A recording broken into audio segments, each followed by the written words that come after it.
này lùm hạt limit là anh công export muối chẳng lùm hạt limit nàyยังเคยថា x ខិតទៅដល់0ស្វ័យគុណ3ដក1លើ 4x អញ្ចឹងដើម្បីធ្វើការកណនី limit យើងត្រូវជំនួសតម្លៃ x ទៅសិនឥឡូវយើងមានយើងជំនួសចូលមកស្វ័យគុណ3គុណនឹង0វាស្មើទៅនឹងស្វ័យគុណ0ស្វ័យគុណ0ស្មើ1អញ្ចឹង1ដក1ស្មើ0អញ្ចឹងយើងអាចកំណត់បានថាម៉េច limit របស់យើងគឺរៀង0លើ0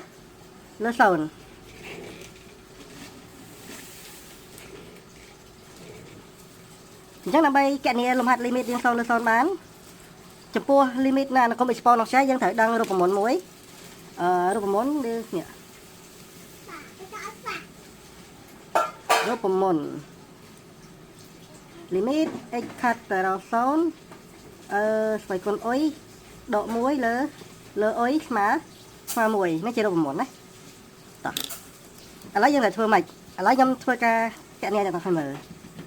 limit x ខាត់ទៅដល់0យកសេឡើងវិញមកខាងលើស្វ័យគុណ 3x ដក1ខ្ញុំសរសេរចេះសិនខ្ញុំសរសេរ x គុណទៅនឹង4អូខេឥ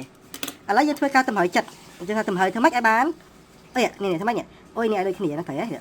ចានេះ 3x ធ្វើម៉េចបាន 3x យើងត្រូវគុណនឹង3យើងដាក់3ចូលមកអញ្ចឹងយើងបាននេះ 3x អានេះ 3x ដូចគ្នា